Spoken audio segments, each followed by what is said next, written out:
ಸ್ವಾತಂತ್ರ್ಯ ಸೇವೆ ಒಂದು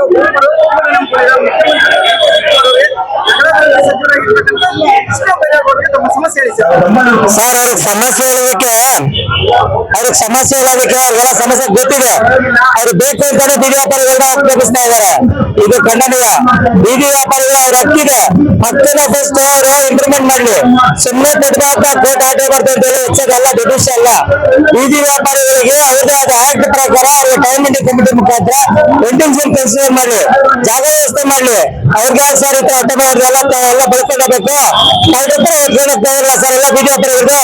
ಸಚಿವರು ಕಳ್ತನ ಮಾಡಕ್ಕೆ ಎಲ್ಲರಿಗೂ ಅಧಿಕಾರಿಗಳಿಗೆ ಎಲ್ಲರನ್ನು ಹೊಡೆಯೋದು ಬಡಿಯೋದು ತೆಳ್ಳ ಆಡೋದು ಐಟಮ್ಗಳೆಲ್ಲ ಹೊಡೆದು ಹಾಕೋದು ಏನ್ ಮಾಡ್ತಾ ಇದಾರೆ ಇವರು? ಸರ್ಕಾರ ನಡೆಸ್ತಾ ಇದಾರ, ದರ್ಶನ ನಡೆಸ್ತಾ ಇದಾರ.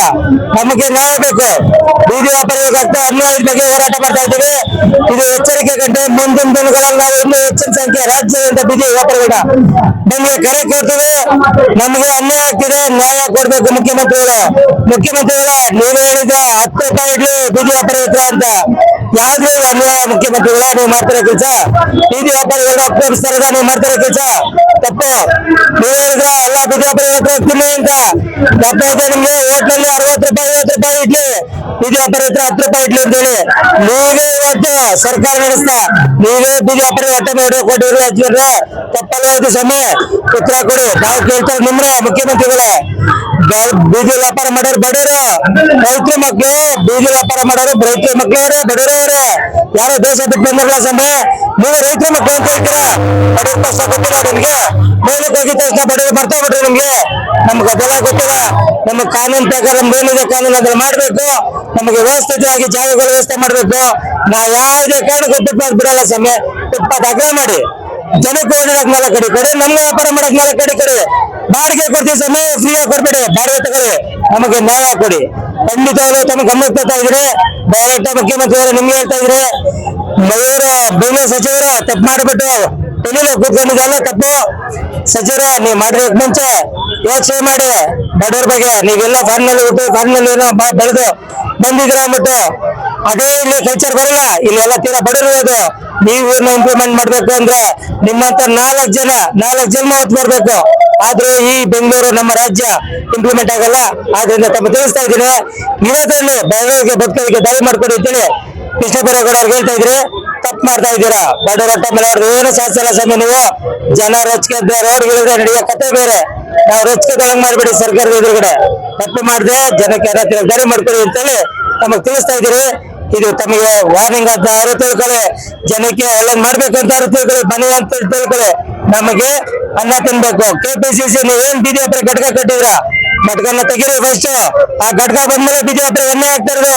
ರೋಲ್ ನಡೀತಾ ಇದೆ ನಿಮ್ಮ ಬೀದಿ ವ್ಯಾಪಾರ ಘಟಕದಲ್ಲಿ 5,000 ರೂಪಾಯಿ ಬೀದಿ ವ್ಯಾಪಾರಿಗಳಿಗೆ ಸ್ಟೇ ತತ್ತೀನಿ ಅಂತ ರೋಲ್ ಕಾಲ್ ಮಾಡ್ತಾರೆ. ಪೇಪರ್ ಬಂದು ನೋಡ್ರಿ ಬೇಕಾದ್ರೆ ನಿಮ್ಗೆ ಡ್ಯೂಟಿ ಮಲೇಶ್ವರಮಲ್ಲಿ ರೋಲ್ ಕಾಲ್ ಮಾಡ್ತಾ ಇದ್ದಾರೆ. ನಿಮ್ಮ ಗಾಡಿ ಬಗ್ಗೆ 22,000 ರೂಪಾಯಿ ಕಟ್ಟಿ ಅಂತೀರಾ. ಅದು ಗಾಡಿ ತೂಕಕ್ಕೆ ಹಾಕೋದು ಅದಕ್ಕೆ ಬೆಲೆ ಇಲ್ಲ ಅಂತ ಕ್ವಾಲಿಟಿಲಿ ಗಾಡಿ ಕೊಡ್ತಾ ಇದೀರಾ. ಆ ಗಾಡಿಗೆ 10,000 ಎಕ್ಸ್ಟ್ರಾ ಖರ್ಚ್ಕೊತಾರೆ ಅಲ್ರಿ ನಿಮ್ ಕೆಪಿಸಿಸಿ ಅಧ್ಯಕ್ಷರು. ತಪ್ಪಲ್ವೇನ್ರಿ ಇದು? ನಿಮ್ ಕಡೆ ಕಾಣ್ತಾ ಇಲ್ಲ. ಮುಖ್ಯಮಂತ್ರಿಗಳೇ ನಿಮ್ಗೆ ಮಲೇಶ್ವರಮಲ್ಲಿ ಬೀದಿ ವ್ಯಾಪಾರಿಗಳು ಕಂಪ್ಲೇಂಟ್ ಹೇಳಿದ್ರು. ಸಮಯ 1,000, 1,000, 2,000, 1,500 ರೋಲ್ ಕಾಲ್ ಕೇಳ್ತಾರೆ. ಅವ್ರು ಕೊಡ್ಬೇಕು ಇವ್ರು ಕೊಡ್ಬೇಕು ಅಂತ ನಾನು ಮಾತಾಡ್ತೀನಿ ಅಂದ್ರೆ ಏನ್ ಮಾಡಿದ್ರೆ ಸಮಯ ನಿಮ್ ಗಮನದಲ್ಲಿ ಇಲ್ವಾ ಇದು? ಮಲೇಶ್ವರಮಲ್ಲಿ ನೀವು ಜನಗಳ ಮನೆ ಬಾಗಿಲಿಗೆ ಬಂದ ಸರ್ಕಾರ ಅಂತ ಬಂದ್ರಲ್ಲ, ಅವತ್ತು ಕಂಪ್ಲೇಂಟ್ ಕೊಟ್ರಲ್ಲ, ಗಮನಕ್ಕಿಲ್ವಾ? ಅನ್ಯಾಯ ನಡೀತಾರೆ ನಿಮ್ಗೆ ಗೊತ್ತಿಲ್ವಾ? ಗೊತ್ತಿದ್ರು ಯಾಕೆ ಸಮಯ ತಗೊಂಡೋಗಿ ಕೆಪಿಸಿಸಿ ಕುಂತಿದ್ರ? ಏನ್ ಮಾಡ್ತಾ ಇದ್ರ? ಕೆಪಿಸಿಸಿ ನಾನು ಕೈಗಳ್ಸಿ ಅನ್ಯಾಯ ನಡೀತಾ ಇದ್ದಾರೆ. ನಮಗೆ ನ್ಯಾಯ ಕೊಡಿ. ನಮಗೆ ಕೆಪಿಸಿಸಿ ಘಟಕ ಬೇಡ. ನಮಗೆ ಕುಂದುಕೊರತೆ ಗೌರ್ಮೆಂಟ್ ಕುಂದುಕೊರತೆ ನಿರ್ವಹಣಾ ಸಮಿತಿ ಬೇಕು ಗೌರ್ಮೆಂಟ್ ಇಂದ. ನಮಗ್ ಅದು ಬೇಡ ಸಮಯ. ನಮ್ಗೆ ಯಾವ್ದೇ ಘಟಕ ಬೇಡ ನಿಮ್ದು. ನಾವು ಸಂಘಟಿತರಾಗಿರ್ತೀವಿ. ಸಂಘ ಕಟ್ಕೊಂಡೆ ನಾವು ಬದುಕ್ತೀವಿ. ನಮ್ಮ ಸಂಘಟನೆಗೆ ಬೆಲೆ ಕೊಡಿ ಹೇಳ್ತಾ ಇದೀವಿ. ನಮಗೆ ಕುಂದುಕೊರತೆ ನಿರ್ವಹಣಾ ಸಮಿತಿ ಮಾಡಿ ತಿಳಿಸ್ತಾ ಇದೀವಿ. ನಮಸ್ಕಾರ. ನಿನ್ನೆಲ್ಲ ಮೊನ್ನೆ ದಿನ ಮುಖ್ಯಮಂತ್ರಿ ಡಿ ಕೆ ಶಿವಕುಮಾರ್ ಅವರು ಹೇಳಿಕೆ ಕೊಟ್ಟಿದ್ದಾರೆ. ನೀವು ಗಮನಿಸಿಕೊಂಡು ಬಂದಿದ್ದೀರಾ? ನೋಡಿದ್ದೀರಾ?